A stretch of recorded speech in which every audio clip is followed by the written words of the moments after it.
Assalamualaikum warahmatullahi wabarakatuh. Apa kabar anak-anakku? Senang lagi kita berjumpa lagi di mata pelajaran ilmu pengetahuan alam, tema 1, subtema 2, di mana kita akan membahas sedikit tentang perkembangbiakan hewan. Nah, kenapa kalian harus belajar tentang perkembangbiakan hewan? Supaya bisa mengklasifikasikan dan bisa melaporkan perkembangbiakan hewan, ya. Nah, kenapa hewan harus berkembang biak? Kenapa coba? Karena kalau hewan tidak berkembang biak, lama-lama jenis hewan tersebut akan punah. Jadi, tujuan dari perkembangbiakan adalah melestarikan jenisnya supaya tidak punah. Nah, perkembangbiakan hewan pada dasarnya dibagi menjadi dua kelompok besar, yaitu hewan yang melakukan kawin terlebih dahulu dan tidak kawin, ya. Nah, untuk hewan yang kawin ada cara internal dan eksternal, ya. Nanti kita akan bahas satu persatu. Untuk yang kawin pun ada 3 macam, yaitu ovipar, bertelur, contohnya ayam.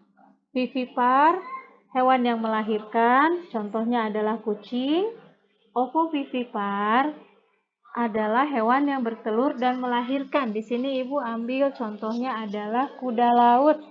Nah, selain hewan yang melakukan perkembangbiakan dengan kawin, ada juga hewan yang melakukan perkembangbiakan tidak dengan kawin, yaitu dengan tumbuh tunas di tubuhnya, memutuskan bagian tubuh, atau membelah diri, ya. Di sini Ibu ambil contohnya adalah hidra. Hidra itu nanti ditunas, ya. Kita akan bahas satu persatu. Nah, ada satu lagi yang spesial, yaitu hemaprodit. Nanti kita juga akan membahas, ya. Kita lanjut. Nah, kita membahas satu persatu untuk hewan yang kawin.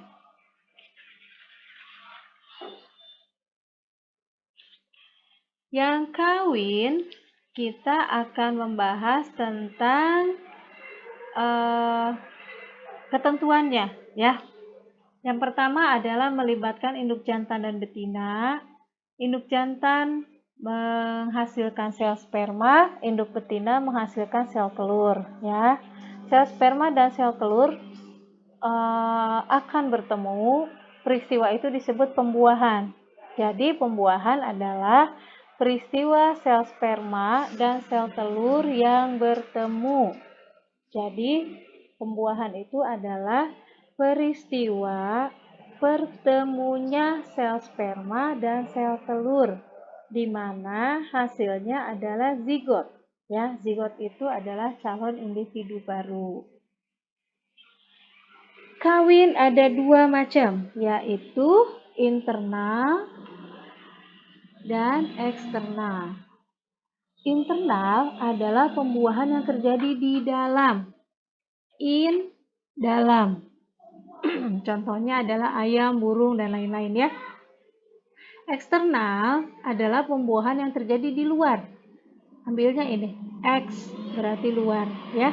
Contohnya adalah ikan dan katak. Nah, perkembangbiakan hewan yang tidak kawin, di sini ketentuannya adalah perkembangbiakannya hanya melibatkan satu induk, tidak terjadi proses pembuahan.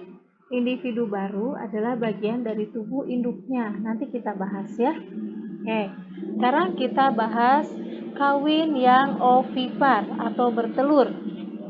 Ovipar berasal dari kata ovum yang artinya telur. Oke, biasanya perkawinan induk jantan dan betina menghasilkan zigot yang dilindungi di dalam cangkang atau biasa kita sebut telur. Telur tersebut dikeluarkan dari tubuh induknya. Lalu zigot di dalam telur itu berkembang menjadi embrio. Embrio berkembang terus hingga waktu yang ditetapkan, lalu menetas dan keluarlah individu yang baru, ya. Ciri-ciri hewan ovipar ada 4. Kalian bisa baca sendiri, bisa pelajari sendiri. Pelajari baik-baik ya, karena siapa tahu nanti ini keluar di ulangan atau di ujian sekolah ya. Perkembangbiakan hewan yang berikutnya adalah vivipar. Vivipar itu melahirkan. Jadi ada induk jantan, induk betina, sama perkawinannya menghasilkan zigot, zigot berkembang menjadi embrio, embrionya berkembang di dalam tubuh induk. Beda dengan yang tadi. Kalau yang tadi, yang ovipar, embrionya di dalam telur. Kalau yang sekarang, embrionya berada di dalam tubuh induk hingga waktu untuk dilahirkan. Lamanya waktu hamil untuk setiap hewan itu berbeda-beda ya. Oke, kita lanjut. Ciri-ciri hewan vivipar atau melahirkan. Nah, ada 4. Kalian pelajari baik-baik ya. Ingat baik-baik. Ada satu hewan khusus, spesial. Namanya platypus. Platypus itu adalah hewan yang bertelur tapi menyusui anaknya. Biasanya hewan yang bertelur itu tidak menyusui anaknya. Dan hewan yang menyusui anaknya biasanya tidak bertelur. Tapi platypus ini sangat istimewa. Dia bertelur tapi menyusui anaknya. Hebat kan? Jadi setelah terjadi pembuahan, platypus akan bertelur. Lalu anaknya itu menetas, dari telurnya keluar. Nah, setelah anak-anak platypus itu menetas keluar, induk platypus akan menyusui anaknya hingga dewasa. Ya, ini satu-satunya hewan yang bertelur tapi menyusui juga. Nah, sekarang kawin yang ovovivipar, bertelur dan melahirkan. Ada induk jantan dan induk betina, sama menghasilkan zigot. Zigotnya dilindungi oleh cangkang yang biasa kita sebut telur. Zigot itu berkembang menjadi embrio, tapi telurnya tetap ada di dalam tubuh induknya. Nah, setelah waktu yang ditentukan, menetaslah telur-telur tersebut, lalu keluarlah individu baru yang akan kemudian dilahirkan ya. Contohnya adalah paus, ikan pari, kuda laut, beberapa jenis ular, dan sebetulnya masih ada yang lain ya, cuman nggak disebutin aja. Oke, perkembangbiakan hewan yang tidak kawin. Di sini ada tiga, yaitu tunas dulu ya. Tunas di sini adalah ada individu baru kecil yang tumbuh pada tubuh induknya. Itu adalah tunas ya. Tunas tersebut akan menempel di tubuh induknya sampai dia dewasa. Setelah dewasa barulah tunas tersebut memisahkan diri dari induknya. Contohnya adalah hidra. Nah, hidra tuh yang ini. Nih, ini hidra ya. Jadi nanti ada tunasnya di sini. Di sini nih, tunas ya. Kalau udah dewasa baru dia melepaskan diri dari induknya dan tumbuh menjadi hidra yang baru. Anemon laut. Nih, anemon laut nih. Kalian ingat film Finding Nemo? Finding Nemo itu adalah ikan badut. Ikan badut tinggalnya di dalam anemon laut. Jadi ternyata anemon laut itu bukan tumbuhan, tapi hewan. Ya, cara perkembangbiakannya adalah dengan bertunas. Selanjutnya, memutuskan bagian tubuh atau fragmentasi.